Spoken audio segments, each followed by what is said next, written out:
bertemu kembali dalam program Minutes of Change, menuju perubahan menjadi pribadi yang berkenan kepada Bapa dan layak menjadi mempelai Kristus di akhir zaman. Hari ini kita akan bahas sama-sama, jangan jual jiwamu buat dunia ini.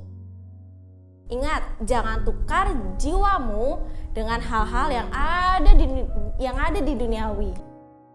Ayat hari ini kita ambil di Lukas 9 ayat 25. Apa gunanya seorang memperoleh seluruh dunia, tetapi ia membinasakan atau merugikan dirinya sendiri? Tidak dapat disangkal bahwa daya tarik dunia begitu kuat, menarik umat manusia sampai mereka terkecoh dan lupa diri. Contohnya anak muda, mereka seringkali lupa untuk ibadah ataupun mereka asik sendiri dengan dunianya tanpa mendahulukan Tuhan. Ayat selanjutnya kita ambil dari 2 Korintus 4 ayat 18. Kita baca sama-sama ya. Sebab kami tidak memperhatikan yang kelihatan, melainkan yang tak kelihatan. Karena yang kelihatan adalah sementara, sedangkan yang tak kelihatan adalah kekal. Maksudnya itu menurut aku, kalau misalnya yang tidak kelihatan itu ya jam doanya kita, jam waktunya kita ke Tuhan itu gimana. Sedangkan kalau misalnya yang kelihatan, yang mungkin di depan orang kita baik, tapi nggak tahu di belakang orang kita seperti apa. Godaan itu muncul dari yang kelihatan. Sebagai manusia, kita selalu mencari yang jelas dan pasti. Sedangkan dari Alkitab, kita lebih banyak diajak melihat dari sesuatu yang tidak terlihat. Jadi apa yang di depan mata kita pikir, oh itu baik, tapi ternyata tidak sesuai dengan firman Tuhan. Ayat selanjutnya di 1 Yohanes 2 ayat 17. Bunyinya, dan dunia ini sedang lenyap dengan keinginannya, tetapi orang yang melakukan kehendak Allah tetap hidup selama-lamanya. Ada amin? Amin. Coba bayangkan, apa yang terjadi saat manusia tergoda oleh dunia ini? Kenyataannya sekarang mereka melihat dunia semakin indah dan menarik. Jadi dalam pemikiran manusia duniawi, bagaimana mungkin dunia ini akan binasa? Kita lanjut buka di ayatnya di Kejadian 11 ayat 4. Juga kata mereka, marilah kita dirikan bagi kita sebuah kota dengan sebuah menara yang puncaknya sampai ke langit. Dan marilah kita cari nama supaya kita jangan terserak ke seluruh bumi. Yaitu carilah dulu kerajaan Allah dan kebenarannya. Menurut aku sih gitu. Sama halnya di zaman Babel. Mereka membangun menara yaitu gedung-gedung pencakar langit, membangun kerajaannya di muka bumi. Itulah yang terjadi sekarang. Di Markus 8 ayat 36 sampai 37, apa gunanya seorang memperoleh seluruh dunia tetapi kehilangan nyawanya?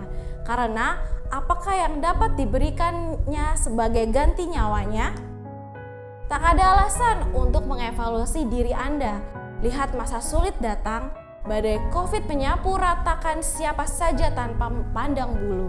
Mungkin selama ini Anda hanya sibuk mengejar kekayaan atau meraih kekuasaan. Mulailah bertanya pada diri sendiri, apakah semua yang kita kejar adalah kekalahan? Di Lukas 12 ayat 16 sampai 17 berkata, kemudian ia mengatakan kepada mereka sesuatu perumpamaan, katanya, ada seorang kaya, tanahnya berlimpah-limpah hasilnya. Ia bertanya dalam hatinya, apakah yang harus aku perbuat? Sebab aku tidak mempunyai tempat di mana aku dapat menyimpan hasil tanahku. Dunia sekarang ini tampaknya hanya menghargai saat ini dan di sini. Kehidupan di dunia, timbullah harta sebanyak-banyaknya. Itulah prinsip dunia. Kita memperbanyak harta, tapi tidak memperbanyak harta duniawi, tapi tidak memperbanyak harta hati kita. Yang kita punya ini adalah hati. Jika hati kita benar, harta kita juga benar. Lukas 12 ayat 18 sampai 19. Lalu katanya, inilah yang akan aku perbuat. Aku akan merombak lumbung-lumbungku dan aku akan mendirikan yang lebih besar dan aku akan menyimpan di dalamnya segala gandum dan barang-barangku. Sesudah itu, aku akan berkata kepada jiwaku, jiwaku, ada padamu banyak barang. Bertimbun untuk bertahun-tahun lamanya, beristirahatlah, makanlah dan minumlah dan bersenang-senanglah. Inilah pesan yang digaung-gaungkan oleh manusia duniawi, bahwa kekayaan dan harta adalah jaminan kebahagiaannya. Tapi menurut orang Kristen yang benar-benar cinta Tuhan, harta dan kekayaan bukanlah segalanya, tetapi bagaimana sikap hati kita, bagaimana sikap penyembahan kita, pujian kita, itulah yang membawa kita kepada kekekalan dan kebahagiaan, serta rasa ucapan syukur yang ada dalam diri kita setiap harinya. Inilah jaminan masa depan. Mereka lupa bahwa manusia pasti mati. Entah kapan, mungkin hari ini, mungkin besok, mungkin bulan depan. Semua yang di dunia ini tidak ada yang kekal. Di Lukas 12 ayat 20 berkata, "Tetapi firman Allah kepadanya, hai engkau orang-orang bodoh, pada malam ini juga jiwamu akan diambil daripadamu, dan apa yang telah kusediakan untuk siapakah itu nanti?"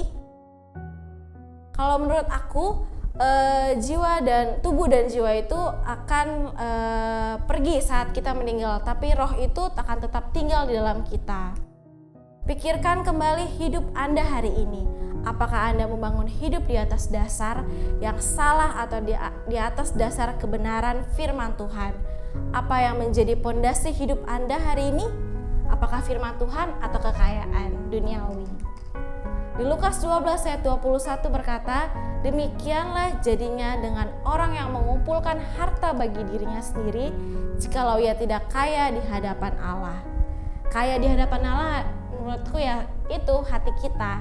Jadi hati kita apakah kaya akan kasih, kaya akan ucapan syukur, kaya akan damai sejahtera, sukacita.